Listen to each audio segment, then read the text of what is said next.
సమారంభాం వ్యాస శంకర మధ్యమాం అస్మదాచార్య పర్యంతాం వందే గురు పరంపరాం. తత్సుఖ సుఖిత్వం చాలా గొప్ప విషయం. పరమాత్మ సుఖంగా ఉండాలి. ఒకప్పుడు రఘునాథ గోస్వామీజీ అని కృష్ణ భక్తుడు, చైతన్య మహాప్రభు శిష్యులు వీళ్ళు. ఆ మహానుభావుడు రాధాకుండ కృష్ణకుండ దగ్గర జపం చేసుకునేవాడు. ఎప్పుడు మండుటండలు కూడా జపం చేసేవాడు. ఆయన అడవుల్లో చెట్ల నీళ్లుంటూ సాధన చేసుకుంటున్నాడు. కుటీరం కూడా ఏర్పాటు చేసుకోలేదండి. ఎలాంటి మహానుభావుడు! ఒక్కొక్కడు మహాపండితుడు, గొప్ప జ్ఞాని. మహానుభావుడు అక్కడ కూర్చొని రోజు జపం చేసుకుంటూ ధ్యానంలో గెలిపేవాడు. ఎప్పుడు వేడి అనేది లేదు అతనికి. అయితే కొందరు అన్నారు, ఏమండి ఇంత వేడిలో ఎలా చేయగలుగుతుంది? నాకు తెలియదు, ఆయనకు చల్లగానే ఉందన్నాడు. అంతేగాని అది మహిమ అని అనుకోలేదు. అదొక విషయం. ఈ లోపల సనాతన గోస్వామిని మరో మహాత్ముడు అక్కడ వచ్చి, ఇదిగో నువ్వు వెంటనే కుటీరం కట్టుకోవాలని చెప్పెట్ట రఘునాథ గోస్వామిజీకి. ఎందుకు? తప్పు చేస్తున్నావు నువ్వు అన్నాడు. ఏమిటయ్యా తప్పు అంటే, నీకు తెలియదు, నువ్వు రాధాకృష్ణ జపం చేస్తుంటే నీకు ఎండబాధ తగలకూడదని ఆ రాధాదేవి వెనక నుంచే పైట నీడగా పట్టి నిలబడిందయ్యా. అదే నువ్వు కుటీరం కట్టుకున్నావు అనుకో, మా చిన్నారికి ఎండబాధ ఉండదు కదా అన్నట్టు. ఎంత గొప్ప మాట!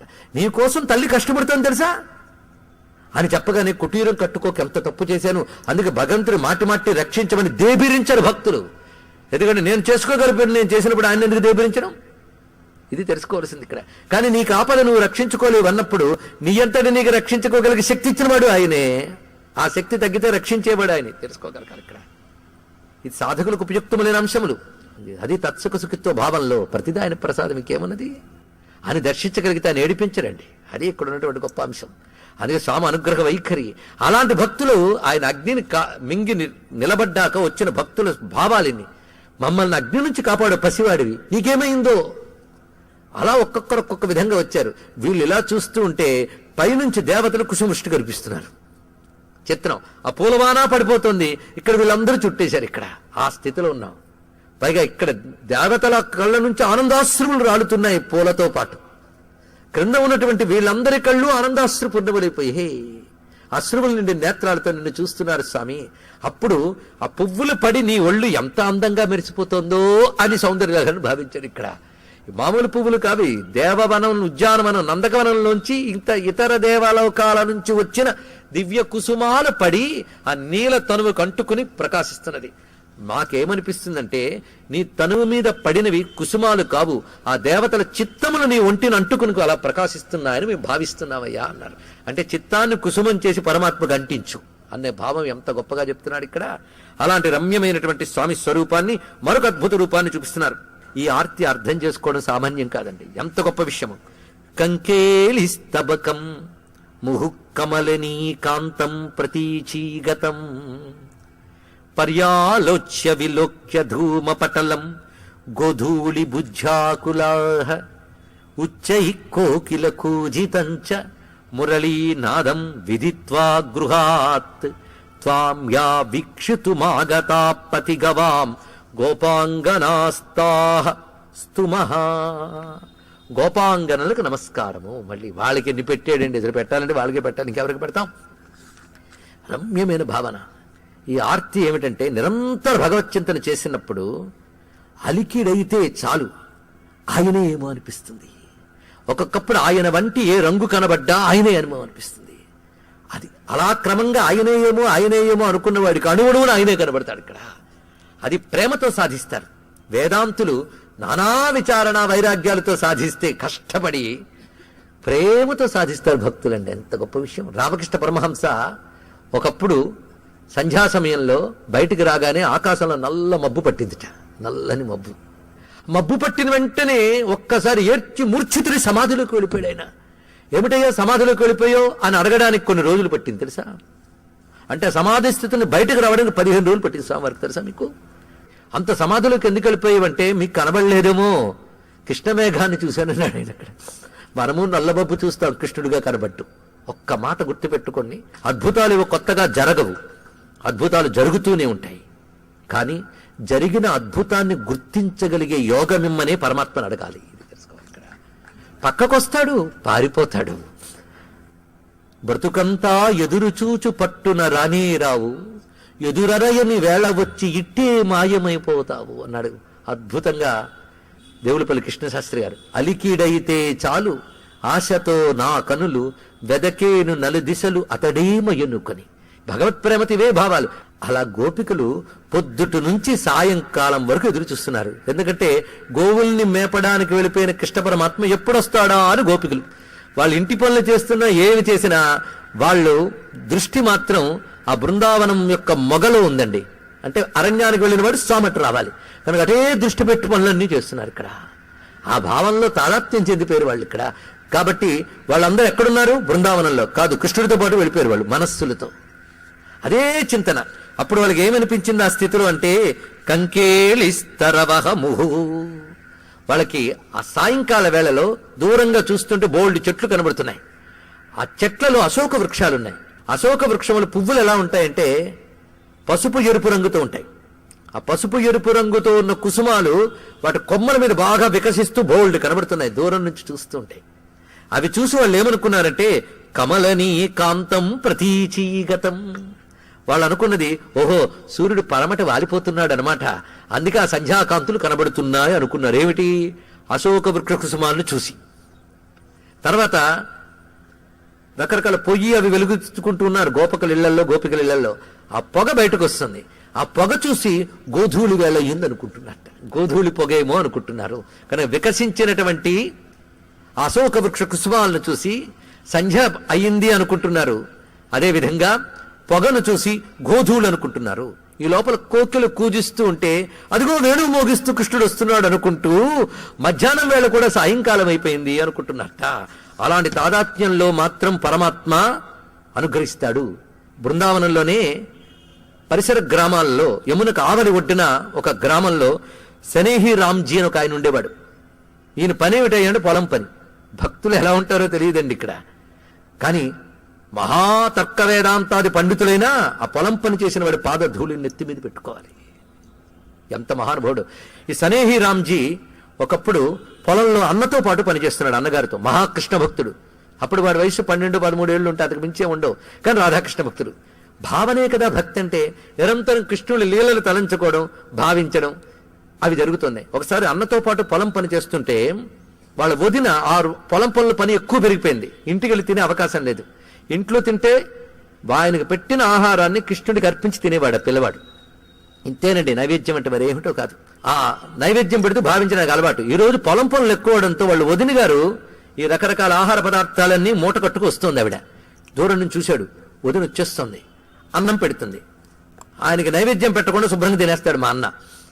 కనుకని నేను ఆవిడ వచ్చే లోపలే నేను నైవేద్యం పెట్టేస్తానని ఇక్కడ కూర్చున్నట్టు మఠం వేసుకుని. అంతగా నువ్వు తీసుకురా నేను నైవేద్యం పెడతాను అనుకోలేదు. మఠం వేసుకున్నాడు ఆయన. ఆ మఠం వేసుకుని తాదాత్మ్య స్థితిలోకి వెళ్ళిపోయాడు ఆయన. వెంటనే అన్న వచ్చి ఏంటి పొలం పని చేయకుండా పడుకున్నావు అన్నాడు. వారికి ఏమర్థం అవుతుందండి ఇక్కడ? ప్రహ్లాదుడి భక్తి హిరణ్యకశిపుడికి ఏమర్థమైంది? అంధ ప్రక్రియనున్నవాడు అని తిట్టుకున్నాడు. కానీ ఆ ఏడుపు అడిగట్టగా అన్నగారికి అర్థం కాలేదు. నేను ఏడుస్తూ అలా సమాధిస్తుడికి వెళ్ళిపోయాడు ఆయన. ఈయన కదుపుతున్నాడు. పొలం పని చేయకుండా ముద్దురిద్దరు ఏమిటి, ఒక దున్నపోత, నానా రకాల తిట్లు తిట్టాడండి. ఈయనకేం ఒళ్ళు తెలియలేదు. ఆఖరికి ఏం చేశాడంటే గట్టిగా చెయ్యి విదిలించాడు. ఆ విదిలింపిక దగ్గర వచ్చినటువంటి ఆ అన్నం పాత్రలని చెదిరేట. ఆయన వెంటనే కళ్ళు తెరిచాడు. ఏం జరిగింది అన్నాడు. ఏం జరిగింది నువ్వు చెప్పాలి, నిద్రపోయేవేమిటి అంటే ఎంత పని చేసావన్నా, కాసేపు ఉంటే ఆ రొట్టెతో పాటు ఆ క్రింద ఉన్నటువంటి అన్నం కూడా తినేసేవాడు కదా పరమాత్మ అన్నాడు. ఇంకా మూట విప్పలేదండి. ఇదే అన్నాడు ఆయన. ఏమిటంటే భావన చేస్తున్నాడు ఆయన రకరకాల నైవేద్యాలు పెట్టినట్టు. అందుకే శంకర భగవత్పాల్ వారు మానసిక పూజలు ఎన్ని రచించారు తెలుసా? అలాగని బాహ్య పూజలు మానే చేయమని కాదు, అది చేస్తున్న మానస పూజ చేయండి. మానస పూజ భావనా బలానికి తెలుసుకోండి. ఏదో వస్తుందని చేయడం కాకుండా తులసి దళములతో సంతోషముగా పూజించని త్యాగ ఎందుకన్నాడో తెలుసుకోండి. మనం చేస్తే ఏదో వస్తుంది అనుకుంటాం, వాళ్ళకి చెయ్యడమే యోగం అనుకుంటారు. భగవంతుని పూజించడం వల్ల ఏదో వస్తుంది కాదు, పూజే అన్నీ ఎంతో ఆనందం, ఇంకోటి కాదు. పూజ వల్ల ఆనందం కాదు, పూజయే ఆనందం. అది తెలియాలండి ఇక్కడ. మహానుభావుడు అటువంటి ఆనందానుభూతిని నైవేద్యం పెడుతూ ఉంటే రొట్టెలు పైనుంటే తినేశాడు.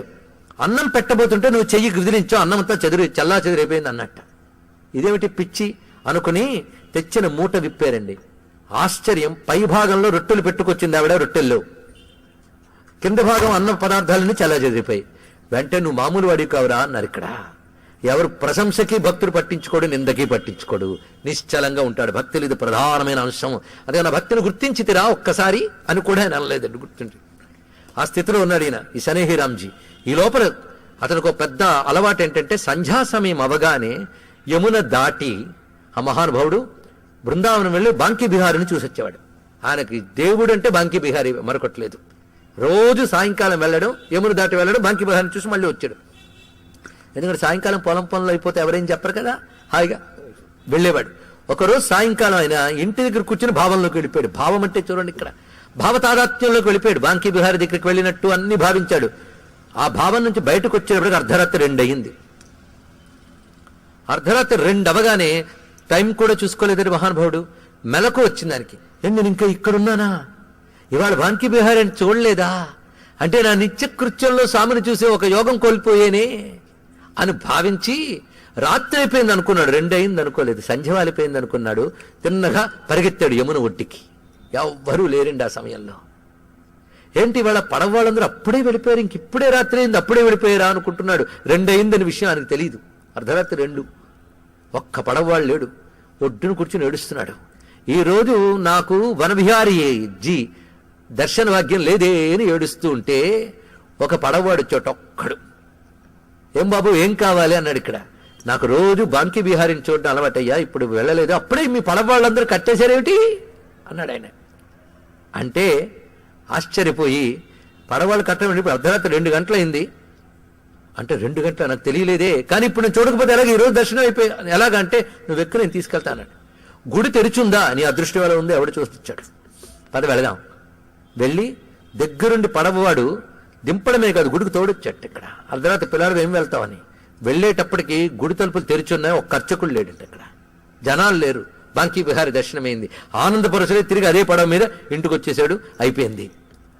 మరుసటి రోజు సాయంత్రం 5-5:30కి వెళ్ళేటప్పటికల్లా పడవ వాళ్ళు చాలా మంది మళ్ళీ కనబడ్డారు. అందులో ఒక పడవ ఆయన కనబడ్డాడు. నిన్న రాత్రి పాపం 2ంటికి నన్ను నువ్వు పడవ దాటించావు, పోల్చుకున్నాడు ఆ పడవ వాడిని. 2ంటికి దాటించావు, మళ్ళీ ఇవాళ ఎలా రాగలిగావు, నువ్వు నిద్రపోయావు, బాగా విశ్రాంతి తీసుకున్నావా అని అడిగాడు. 2ంటికి నేనా పడవ దాటించలేదే, నేను అసలు శుభ్రంగా ఇంట్లో పడుకున్నాను నేను అన్నాడు. నాకు తెలియను కూడా తెలియదే, నేను రాలేదు దాటించలేదన్నాడు. వెంటనే ఆ ఒడ్డును మూర్చిపోయాడండి సనేహిరామ్జీ. అంటే నన్ను తీసుకెళ్ళడానికి స్వామే ఆ పడవవాడి వేషంలో వచ్చి దాటించి దర్శనమిచ్చి తెప్పించాడు. అందుకు నువ్వు భావించడం చేతనైతే నీకోసం ఆయన ఏదైనా చేయగలడయ్యా, అది తెలుసుకో ఇక్కడ. అందుకే భక్తుడి కాలం వేరు, అతనికి అర్ధరాత్రి 2 మధ్యాహ్నం 3 లేదు. ఇక్కడ భక్తి కాలం వేరు. ఆ భావనా యోగం అంత పండుతోంది. సనేహిరామ్జీకి వన్ బిహారీ మహారాజ్ ఆ విధమైన అనుగ్రహాన్ని ప్రసాదించాడు. ఇక్కడ పరమాత్మ సాయంకాలం మీద వస్తున్నాడు. ఇప్పుడు అనుకోవడం ఇంకా దర్శనమైంది. ఆ వచ్చిన కృష్ణుడిని చూడగానే పరుగెడుతున్నారు వాళ్ళు ఆయన వైపు. సాయంకాలం వస్తున్నాడు స్వామి అప్పుడే ఆ గోవుల్ని తోలుకుంటూ. సాయాన్నే సముదంచతి శృతి పథం. ముందు వాళ్ళు పోల్చుకున్నది ఏంటంటే వంశీనినాదం, అది వినబడింది. వెంటనే ఇళ్ల నుంచి బయటకు వచ్చారు ఒకళ్ళు పొలంలో ఉన్న.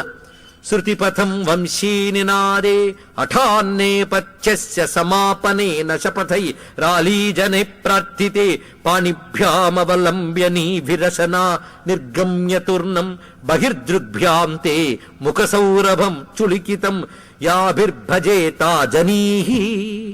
ఆ గోపకాంతులకు నమస్కారం. ఏ గోపకాంతలు నీ వంశీనినాదం విన్న వెంటనే ఎవరి ఇళ్లల్లో వాళ్ళు ఏ పనుల్లో ఉన్నా ఆ పనులు అలాగే విడిచిపెట్టి పరిగెత్తుకొచ్చారు. ఆ పరిగెత్తుకు వచ్చినప్పుడు వారు ధరించిన వస్త్రపు ముడులు విడిపోవడాన్ని కూడా వారు గమనించలేదయ్యా. ఈ మాట అంతమందికి గుండె లోతులకు తగులుతుందో. వాళ్ళ వస్త్రపు ముడి విడడాన్ని కూడా గమనించలేదు అంటే దైహిక స్పృహ కూడా వాళ్ళకి లేదు, దేహాభిమానం కూడా లేదు. ఎవరు ఆపి ఈ పని చేసి వెళ్ళిపోన్నా వాళ్ళకి పట్టట్లేదు అక్కడ. అంతేకాదు ఎలాంటి స్థితిలో పెడుతున్నారంటే ఒక్కొక్కరు కూడా ఆ చేతుళ్ళు ఏ పని చేస్తుంటే అది అలాగే వచ్చేట. కల్లాపి జల్లుతున్నవాడు ఆవిడ ఆ చేతిలో కల్లాపి పాత్ర పట్టుకుని అలాగే వచ్చింది. కాటుకు దిద్దుకుంటున్న ఆవిడ అలాగే బయలుదేరిపోయింది. అంతేకాదు వ్యక్తిత్వ చేసుకుని బయలుదేరుతున్నారు. ఈ వర్ణన వేణునాదం వినగానే రాసలీల ప్రారంభంలో వెళ్ళడాన్ని చూపిస్తున్నారు. ఇక్కడ సాయంకాలం కృష్ణుడు వస్తూ ఉండగా ఇంట్లోంచి అలా బయలుదేరుతున్నారో వర్ణిస్తున్నాడు. ఇక్కడ వారి స్థితి అలా ఉన్నది. పైగా కొందరు ఏంటి నా మాట వినకుండా వెళ్ళిపోతున్నా ఉంటున్నారట. మాట వినకుండా వెళితే ఒట్టే సుమా అంటున్నారు, అయినా మాట పట్టలేదు వాడికి, బయలుదేరిపోయారు. ఇక్కడ మరి ఏమిటయ్యా అంటే కృష్ణుడి కోసం పరిగెత్తేటప్పుడు కర్మబంధాలు కూడా పట్టవు, దేహబంధాలు పట్టవు, పరిగెడుతున్నారు. ఇక్కడ త్వమేవ మాతాచ పితాత్వమేవ అన్నవాడికి ఏ మాత ఏ పిత ఆపగలదో చెప్పండి. ఇక్కడ ఆ స్థితికి వెళ్ళిన వాడికి చెప్తున్నా. ఇక్కడ అలా పరిగెడుతున్నా ఆ గోపకాంతల పాదాలకు నమస్కారం అయ్యా. అలా భావించగలరు, అలా ప్రత్యక్షం చేసుకోగలరు. అటువంటి గోపకాంతలి పాదాలకు నమస్కారం. అందుకే భావించడానికి నేత్రాలు కావాలా? ఈ స్థితులు భావిస్తే చాలవు. సరిగ్గా బృందావనం దగ్గర మదన్ టేర్ అనే ఒక ప్రాంతం ఉంది. అక్కడ అంధేరే బాబా అని ఆయన ఉండేవాడు. ఆయన అసలు పేరు ఆయనే మర్చిపోయాడేమో. గుడ్డి బాబా, అంధేరే బాబా అంటే తెలుసు కదా. ఆయన నిజానికి ఒక పెద్ద ఉన్నత పదవుల్లో ఉంటూ కృష్ణ భక్తులు అన్నీ విడిచిపెట్టి బృందావనానికి వచ్చేసాడు. ఆయన పని ఏమిటంటే నిత్యం అక్కడ కుంజం ఒకటి చూసుకుంటాడు ఆయన, ఒక పొద. ఆ వెనక్కి వెళ్ళి కూర్చుని రాధాకృష్ణ స్మరిస్తూ వాళ్ళ పేర్లు తలుచుకోవడం తప్ప మరొకటి లేదండి ఆయనకి. ఇదే స్థితి మహానుభావుడికి ఎప్పుడు కూడా. ఆ స్థితిలో ఉన్నటువంటి వాడి కొన్నాళ్ళకి చూపు మందగించింది. దానితో అందరూ అంధేరే బాబా అని ఎవరు తోడిస్తేనే నడవడం పరిస్థితి వచ్చింది. కానీ కళ్ళు పోయిన బాధ ఏమీ లేదు ఆయనకి. ఎందుకంటే భావనకి కన్ను కావాలా ఏమిటి? ప్రపంచ వ్యవహారానికి ఏదో జరిగిపోతుంది చాలు. నిరంతరం రాధాకృష్ణ తలంచుకుంటూ ఏడ్చేవాడు. ఒక ఆయన అన్నట్ట, ఎప్పుడు ఏడిచి 40 ఏళ్ళు నిన్ను చూస్తున్నా. అప్పుడు ఆయన అక్కడికి వచ్చి సాధన చేసి 40 ఏళ్ళు పరిశీలించాడు. సంవత్సరం జపం చేసి భగవంతుడు కనబడలేదని ఫిర్యాదు చేసేవాళ్ళని అర్థం చేసుకోండి. 40 ఏళ్ళు 24 గంటలు భగవదంకితంగా జీవించిన యోగి అర్థమవుతాడా మనకి? సాధనలో ఎక్కడున్నామో ఆలోచించండి. ఇక్కడ ఆయనకి కళ్ళు కనబడ్డ మానేసే. కొందరు అన్నట్ట, ఇదిగో చీటికి మాటి కృష్ణ అనగా ఏడ్చేస్తావు, నీ కళ్ళల్లో నీటి కుండలు ఉన్నాయా, నెత్తి మీద ఏమిటి అలాగే నీళ్లు వచ్చేస్తాయి నీకు. అలా ఏడ్చే కళ్ళల్లో ఉన్నటువంటి కెమికల్స్ దెబ్బతిని కళ్ళు గుడ్డేయి అన్నట్టు కొందరు సైంటిస్టులు. దానికి ఆయన సమాధానం చెప్పలేదు, ఊరుకున్నాడు. ఎవరు వాదించారండి? భక్తులు గుర్తుపెట్టుకోండి.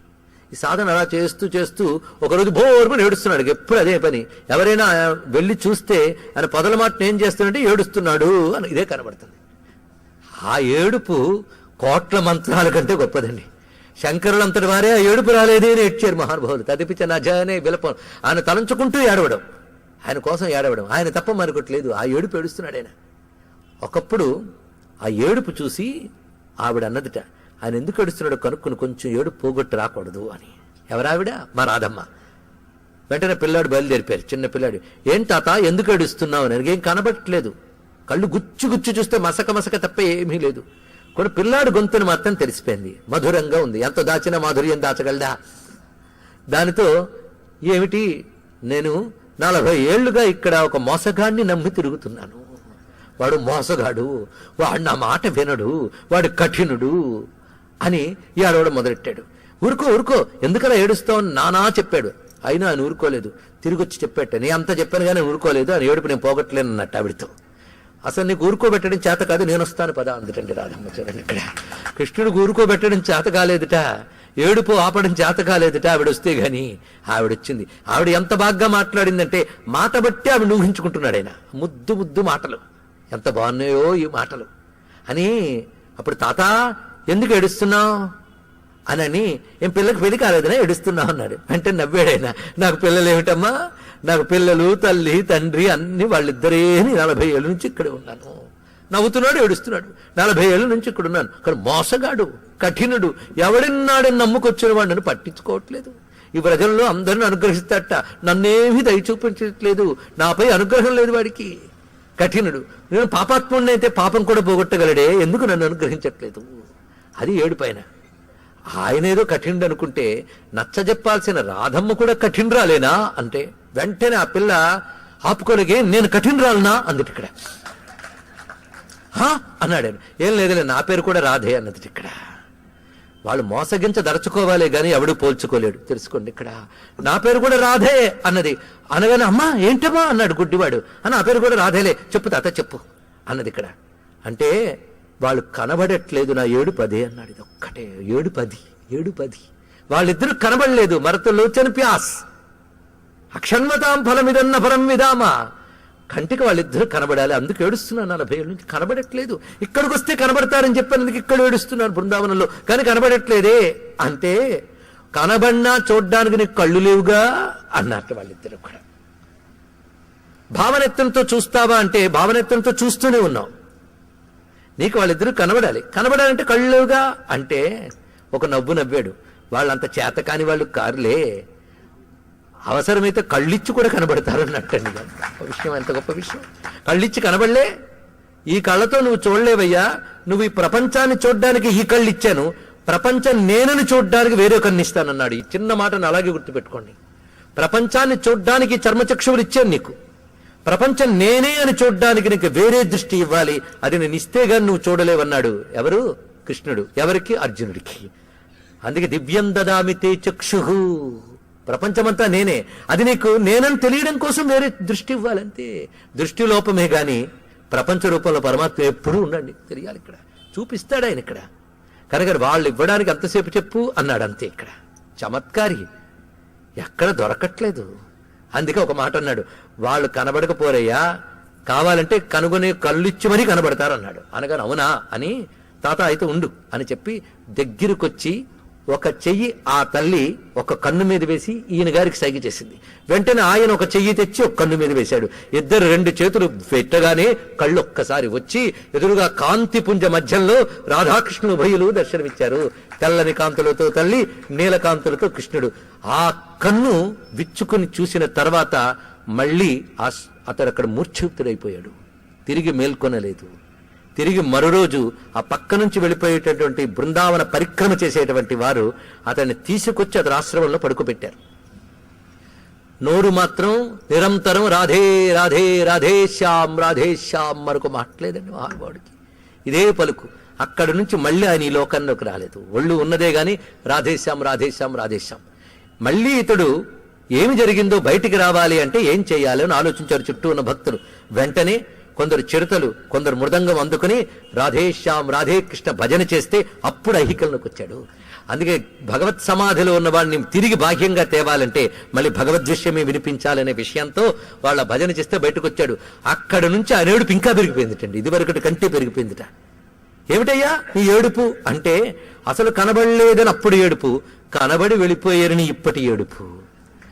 ఎందుకంటే లోకల్లో వస్తువులు కనబడలేదు ఏడుస్తాం, వచ్చిన కొద్ది రోజులకి ఎందుకు కనబడిందా అని ఏడుస్తాం. ఎందుకంటే అంత విసుగు పుడుతుంది దాని మీద. కానీ అది కాదు, వాడున్నాడే. నారదుడికి ఇదే స్థితి జరిగింది. పరమాత్మ కోసం నిరంతరం తిరుగుతుంటే హృదయంలో కాసింత మెరిసి వెళ్ళిపోయేట. వెంటనే భోర్మని ఏడ్చాడు నారదుడు. అసలు కనబడకపోతే ఎంత ఏడుపు లేదు. కనబడి వెళ్ళిపోయాక ఆ రూపమాధుర్యం ఒక్కసారి చవి చూశాక అది వెళ్ళిపోయింది, ఏడుపు ఇంకా ఎక్కువైపోయిందయ్యా అన్నాడు. ఆ ఏడుస్తూ మిగిలిన ఆయుష్ గడిపోయి దానివల్ల నాలో చేరగలిగే యోగం నీకు వస్తుందని నారదుడితో చెప్పాడు పరమాత్మ. ఇప్పుడు అదే జరిగింది దీనికి. ఏడుస్తున్నాడు. కనబడి వెళ్ళిపోయారే, ఏమి మాధుర్యం తలంచుకుంటున్నాడు, ఏడుస్తున్నాడు. అది మళ్ళీ నిన్ను చూసిన కళ్ళతో ఈ ప్రపంచాన్ని ఎలా చూడగలనని ఏడుస్తున్నాడు ఆయన. ఇక్కడ కొంతసేపటికి కళ్ళు వచ్చేసే కదా ఇప్పుడు అన్ని కనబడుతున్నాయని కదా. ఒకటి తల్లి చెయ్యి తగిలాక మెలకు వచ్చాక అన్ని కనబడుతున్నాయనికి. కళ్ళు మామూలు బాహ్య దృష్టి కూడా వచ్చింది. కానీ ఈ బాహ్య దృష్టి ఎందుకు ఇచ్చావమ్మా నువ్వు కనబడినప్పుడు అని ఏడుస్తున్నాడండి ఇక్కడ. అప్పుడు స్వప్నంలో తల్లి కనబడింది. కనబడి బాధపడకు, కొద్ది ప్రారంధం, అది నామస్మరణ చేస్తూ హాయిగా గడిపోయి తర్వాత నా దివ్యధామంలోకి నువ్వు ప్రవేశిస్తావని వాళ్ళిద్దరూ అభయమిచ్చారు అని తరించిపోయారు. కన్నులేని అంధేరే బాబా అమ్మని ఎలా దర్శించగలిగాడు రాధాకృష్ణుల్ని? భావనా బలం, భావనా తీవ్రత. అందుకు ఆ భావనా బలంతో బృందావనంలో ప్రవేశించి ఆ కృష్ణ పరమాత్మ కోసం ఎదురు చూస్తున్న గోపికలు ఆయన కనబడగానే ఆనందపరసులై తమ దేహబాంధవ్యాలు తాదాత్మ్యాలు విడిచిపెట్టి భావ సమాధిని అందుకున్న గోపికల్ని తన భావ సమాధితో దర్శించే మధుసూదన సరస్వతి అందిస్తున్నారు. ఆ దివ్యమైనటువంటి ఆ భగవద్భావన భక్తిలో నామనిష్ట ఒక్కటి ఎంత దివ్యమైనదయ్యా అక్కడ. భగవన్ నామనిష్ట రూపనిష్ట. ఏమిటయ్యా ఆ నామనిష్ట అంటే నామం నిష్ఠగా భావించడం. దీనికి నైష్ఠికీ భక్తి, తదేక దీక్ష. భక్తిలో సద్గురువుని ఆశ్రయించడం, సాధన చేయడం, ఇది ప్రధానం. ప్రసన్నంగా ఉండాలి ఎప్పుడు భక్తులు, ఇది ప్రధానం. ఎందుకంటే రాధాకృష్ణ సుకుమారులు, అందుకు ప్రసన్నమైన మనస్సు. నిరంతర నామనిష్ట రూపనిష్ట. లోక ప్రపంచం ఎంతవరకు నీకు అవసరము అంటే వ్యవహారానికంతా అంతే, నీ ఉనికికంతా అంతే, మిగిలినంత పరమాత్మ చిత్తన అంత దగ్గరగా. ఇది భగవత్ సాక్షాత్కారం కోరుకునే వాళ్లకు ఉండవలసిందండి. ఎంతమంది గృహాసలు విడిచిపెట్టినటువంటి గోపికలను చూసి ఋషులు అసూయపడ్డారే. అయ్యా ఒంటికింత వయస్సు వచ్చినా గృహాస విడిచిపెట్టలేకపోతున్నామే. ఆ శరీరంతో ఎన్ని అనుభవించాలో అన్నీ అనుభవించాం. ఆహార సుఖం, కామసుఖం అన్నీ అనుభవించాం. ఇంకా విసుగురాలే, ఇంకా అదే. అలాంటివి ఇవన్నీ విడిచిపెట్టి వచ్చిన గోపికలు ఎంత గొప్పవారో అంటాడు ఉద్ధవుడు. ఆ స్థితి, ఆ స్థితిలో ఆ ప్రసన్న భావంతో నిరంతర నామనిష్టతో ఉంటే నామనే కాపాడుతుంది, అందులో ఏం సందేహం లేదు. గోపీనాథ్జీ అని ఒక మహానుభావుడు బృందావనంలో నివసించేవాడు. ఆయనకి మహాప్రీతి అంటే ఒక్కొక్కరికి ఒక్కొక్క ప్రీతి అన్నారు కదా. ఎవరైనా కృష్ణ కథ చెప్తుంటే వెళ్ళి వినిపెట్టాయన. పైగా తాను స్వయంగా భాగవతంలో పండితుడు. ఈ మహానుభావుడు పని ఏమిటయ్యా అంటే నిరంతర భాగవత శ్రవణం, భాగవతం భగవద్రూపం, భాగవతం వినడం, భాగవతం అనడం, భాగవతం పలకడం కంటే ఇంకేమి యోగం ఉందండి? బ్రతుకంతా భాగవతం చేసుకోవాలి. ఈ గోపీనాథ్జీకి నిరంతరం భాగవతం శ్రవణం చేయడం, పఠనం చేయడం, ఇదే మొత్తం గ్రంథం పెట్టుకోవడం, చదువుకోవడం, ఇదే పనండి. చెప్పడం, ఎవరు వినకపోయినా చదివేసాడు అట. ఎందుకంటే భగవంతుడు వింటున్నాడు. భాగవతం చదువుతుంటే భగవంతుడు భక్తులతో సహా వస్తాడు. మీకు కనబడలేదేమో, ఎందరూ భాగవతోత్తములు లక్షల సంఖ్యలో ఈ ప్రాంగణంలో ఉన్నారు, మీకు తెలియదు. ఇక్కడ ఉంటారు. పురాణం అబద్ధం చెప్పదు, చెప్తోంది పద్మపురాణం. కృష్ణ కథ జరిగే చోట ఎవరెవరు ఉంటారో తెలిస్తే ఒళ్ళు పులకిస్తుందండి. వాళ్ళ మధ్యలోనే మనం కూర్చున్నాం అనిపిస్తుంది మనకి ఇక్కడ. అలా చెప్పేవాడు ఆయన. ఈయనకే మనం చెప్పుకున్న కథ. ఒకసారి కాశీకి వెళ్ళి గంగ దగ్గర చెప్పేవారట. ఎవరు వింటున్నాడంటే గంగమ్మ అన్నాడు. అంతే. రోజు వెన్న పాలు టైంకి తెచ్చిచ్చేది ఒక ఆవిడ. ఎవరంటే చివరికి దర్శనం ఇచ్చింది గంగాదేవి ఆవిడ. మొదటి దర్శనం ఇస్తే భాగవతం ఆపేస్తాడని పూర్తయ్యకి దర్శనం ఇచ్చింది అతను ఇక్కడ. ఆయన చెప్తే కృష్ణుడు వినేవాడు, ప్రకృతి వినేది, బృందావనం వినేది. అలాంటి గోపీనాథ్జీ ఆ మహానుభావుడు ఒకప్పుడు 80 ఏళ్ళు దాటాక కళ్ళు పని చేయలేదు ఆయనకి. అంతే, వయస్సు పెరిగితే కళ్ళు గెలుతాయండి. ఇక్కడ కళ్ళు పని చేయలేదు. ఆయన బాధ ఏమిటంటే భాగవతం చదువుకోలేకపోతున్నానే బాధ అక్కడ. ఆ బాధతో భాగవతం చదువుకోలేకపోతున్నాను ఏడుస్తున్నాడు. అది ఆయన బాధ. అది ఆ సమయంలో స్వప్నంలో అమ్మ దర్శనం ఇచ్చింది. ఎందుకు ఏడుస్తున్నావు అన్నది ఇక్కడ. ఏమున్నది అమ్మా, భాగవతం చదువుకోలేకపోతున్నాను. భాగవతం నీ రూపం. ఎందుకంటే భాగవతం రసమాలయం. రసం అంటే నువ్వు. పిబత భాగవతం రసమాలయం. నువ్వు రసేశ్వరివి, రాసేశ్వరి. కనుక భాగవత రసం, రాసం అదే దానికి ప్రధానం. అందుకు ఆ రసానుభవం నాకు లేకుండా పోయింది. తాను రసించడానికి భాగవతం చదవాలి. ఆ దాదాత్మ్య అలా చదువుకోవడానికి అవకాశం లేకుండా పోయిందమ్మా అని అనుకుంటున్నాడు ఆయన. ఏం కథలను గుర్తున్నాయిగా? కాదు, ఆ ప్రతి శ్లోకం చదవాలి, ప్రతి అక్షరం చదవాలి, అదే ఆస్వాదించాలి. కృష్ణుడే చెప్పాడు భాగవతం ప్రతి అక్షరం నేను. అందుకే చదువుతూ ఉంటే, ఆనందిస్తూ ఉంటే కళ్ళు పనిచేయట్లేదు అంటే ఒక పనిచేయి, మా పేరు రాసిన గుడ్డ నీ దగ్గర ఉంది అక్కడ, అది కళ్ళకు కట్టుకుని పడుకో అని చెప్పింది. రాధే శ్యామ్ అది రాసిన ఒక గుడ్డ తీసుకుని కళ్ళకు కట్టుకుని పడుకున్నాడు ఆయన. అంతే. ఆ రాధేశ్యామ్ అనే నామానికి ఎంత శక్తి ఉన్నది. రాధానామానికి, శ్యామ్ నామానికి ఉన్న శక్తి అది. ఆ రాధేశ్యామ్ అంతే. నామనిష్ట అంటే అదండి. నామం అంటే ఏమనుకున్నారు? నామానుకున్న శక్తి చాలా ఉన్నది. ఒక్క నామం చాలు బతుకంతా తెరిచిపోవడని. ఊరికే చెప్పలేదు పెద్దలు, నామస్మరణాదన్యోపాయం నహి పశ్యామో భవతరని. నామానికి ఎంత శక్తి ఉన్నది. ఒక మాట అంటారు విశ్వనాథ్ వారు, నామమునకు ఎంత శక్తి ఉన్నది తెలియనివాడు ఆ శక్తి తెలియనివాడు అన్నాడు. ఇంత ఒకటే మాట ఇక్కడ. అది రాధేశ్యామ్ అనే నామం గుడ్డ మీద రాసి అది కట్టుకుంటే పొద్దురికి కళ్ళు పనిచేసేవాడికి. ఇంకా భాగవతం చదువుకుని బతికేశాడు ఇక్కడ. గోపీనాథ్జీ మహారాజ్ అని ఆయన ఒక సంత సంప్రదాయానికి చెందిన పరంపరలో వాడు. అతను సామాన్యుడు కాదు. అతను ఆయన సంప్రదాయ శిష్యులు చాలా మంది ఉన్నారు. అటువంటి మహాభక్తుల భావనతో ఏ నామాన్ని తలంచి ధన్యులవుతున్నారో, ఆ నామం ద్వారా ఏ రూపాన్ని స్మరిస్తున్నారో, ఆ నామరూపాలతో ఏ లీలను భావిస్తున్నారో, ఏ లీల ద్వారా ఆ తత్వాన్ని అందుకుంటున్నారో, అటువంటి నామరూప లీలా తత్వస్వరూపుడైన కృష్ణ పరమాత్మకు నమస్కరిస్తూ సర్వం శ్రీకృష్ణ చరణారవిందార్పణమస్తు.